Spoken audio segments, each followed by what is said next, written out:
Hello students, इस video में हम लोग आर्ट की राइटिंग के विषय में जानकारी प्राप्त करेंगे। आर्ट की राइटिंग एक आर्ट है, कला है, जिसके माध्यम से दिए गए विषय वस्तु पर एक संक्षिप्त और भावपूर्ण लेख लिखा जाता है और यह पत्र पत्रिकाओं में प्रकाशित करने के लिए दिया जाता है ताकि अधिक से अधिक लोग इसके विषय में जागरूक हो सके। यह किसी सामाजिक समस्या के ऊपर भी हो सकता है, किसी घटना पर हो सकता है, मेले का वर्णन हो सकता है, किसी ऐतिहासिक स्थल का वर्णन हो सकता है आदि।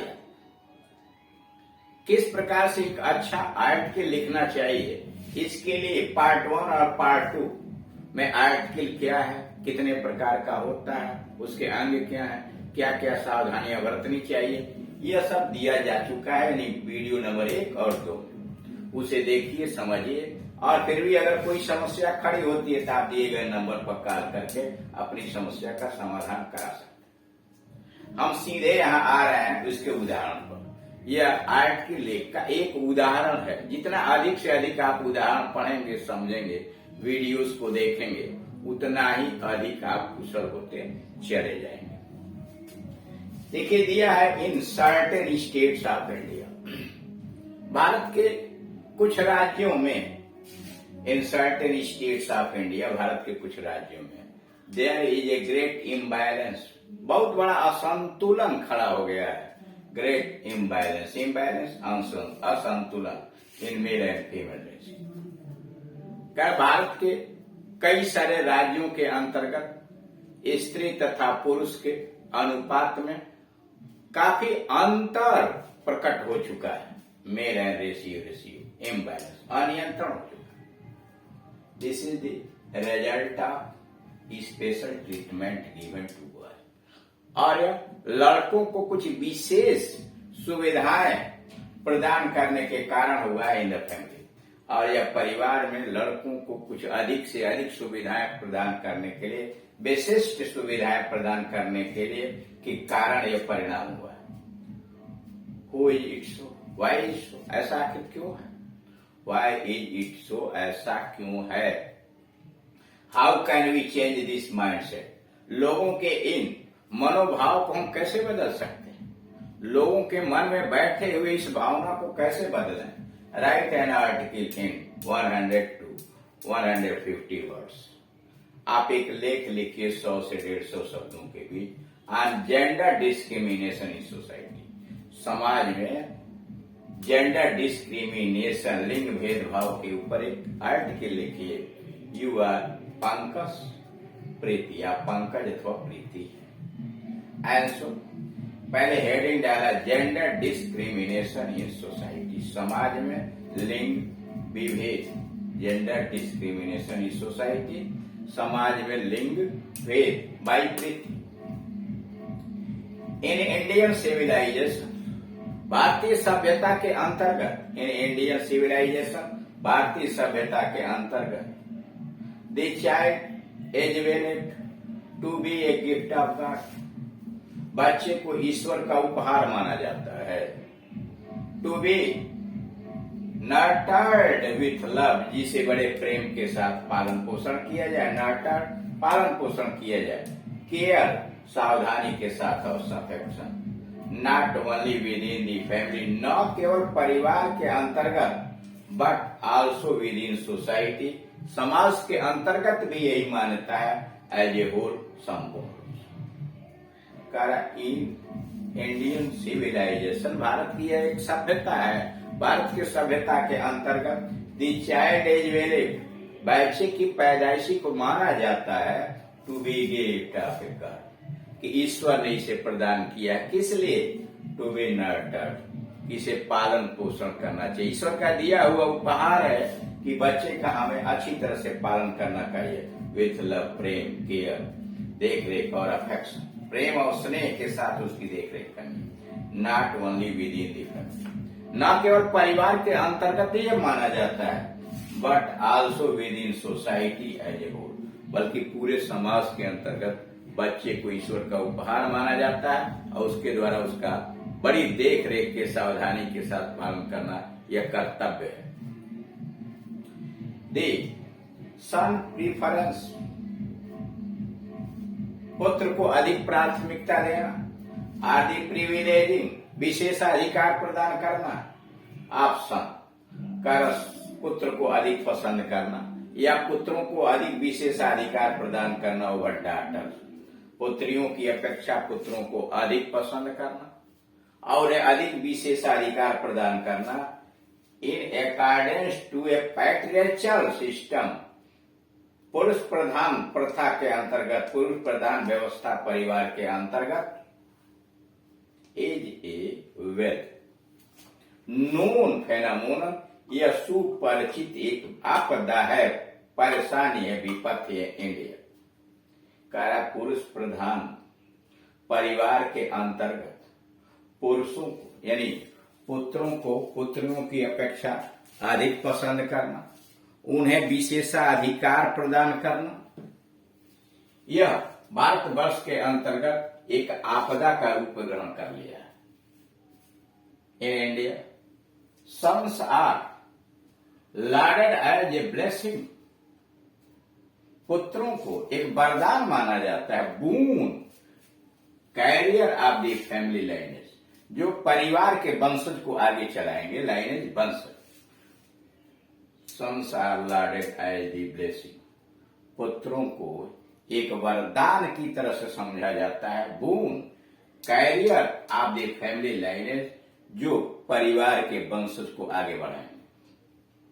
दे अर्न इनकम, वे रुपया कमाएंगे, धन कमाएंगे, and insurance to the family, और परिवार के लिए वह एक बीमा है। लोग लड़कों को परिवार का बीमा समझते हैं। They are caretakers of the parents during old age, ऐसा माना जाता है कि वृद्धावस्था के लिए वह संरक्षक हैं, केयर टेकर हैं। यानी परिवार के लोग यह समझते हैं कि पुत्र रहेगा तो आने वाले समय के अंतर्गत यानी बुढ़ापे की वह एक लाठी है, caretaker, a family without a son, बिना पुत्र का कोई परिवार एज ए डेम्ड, यह माना जाता है इनकम्प्लीट, अपूर्ण माना जाता है। जिस परिवार में पुत्र नहीं है उसे अपूर्ण माना जाता है, एंड सोशल एम्बरासमेंट, और उसे सामाजिक परेशानी का कारण समझा जाता है। कंट्रेरी टू दिस, इसके विपरीत, women are pinpointed as a curse, स्त्रियों को अभिशाप माना जाता है। कंट्रेरी टू दिस, इसके विपरीत, women are pinpointed as a curse, स्त्रियों को अभिशाप माना जाता है, एंड बर्डन, बोझ माना जाता है, raising the daughter is a waste of time, अब पुत्रियों को पाला एक तरह से समय की बर्बादी है। इन पुत्रियों को आगे उत्थान की तरफ ले जाना, उनको उच्च पदों पर पहुंचाना समय की बर्बादी समझा जाता है, एंड मनी, और रुपए की बर्बादी, एंड यूजलेस, बेकार समझा जाता है in terms of family lineage. कर परिवार के वंशज में लड़कियों के ऊपर पैसा खर्च करना और समय खर्च करना, उसे एक तरह से बर्बादी समझा जाता है। This mind set can be change, यह जो मनोभाव है, मन में बैठा हुआ एक भावना है, can be change only by the educating the female members, स्त्री सदस्यों को शिक्षित करने के बाद ही होगा of our family more, and यानी अधिक से अधिक हमें अपने परिवार के स्त्री सदस्यों को शिक्षित करने के बाद ही यह समस्या दूर होगी।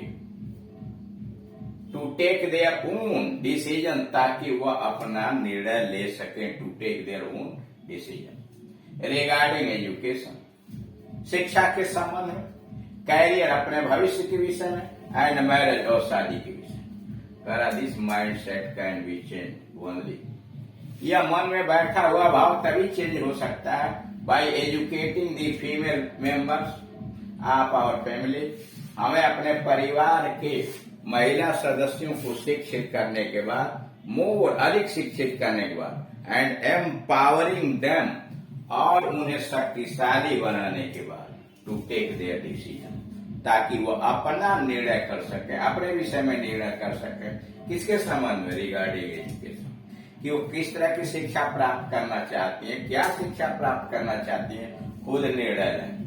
कैरियर, भविष्य क्या बनाना चाहती हैं, एंड मैरिज, और किस तरह की शादी करना चाहती हैं। This well result in A more egalitarian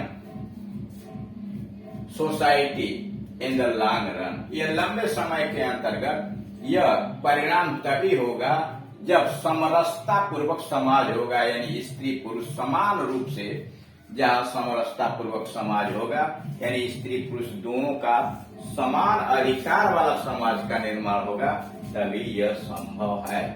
इस तरह से आप देख रहे हैं कि दिए गए किसी भी वस्तु पर वह सामाजिक समस्या भी हो सकती है, कोई घटना हो सकती है, कोई दुर्घटना हो सकती है, या अन्य कोई भी उत्सव की बातें होंगी, या उत्सव के अलावे कोई मेले का वर्णन हुआ, या अन्य पब्लिक संबंधी कोई चीजें हुई, उस पर एक विषय वस्तु दिया जाता है और उस विषय वस्तु के ऊपर हम सूचनाएं कलेक्ट करते हैं और दिमाग में उन सूचनाओं को कलेक्ट करने के बाद एक संक्षिप्त और भावपूर्ण शीर्षक पहले हेडिंग बनाते हैं और फिर हेडिंग बनाने के बाद उन सूचनाओं को क्रमबद्ध तरीके से एक लेख लिखते हैं जिसकी भाषा सरल होनी चाहिए, भावपूर्ण होनी चाहिए, क्लिष्ट और साहित्यिक लिटरेरी भाषाओं का प्रयोग न करें। इसलिए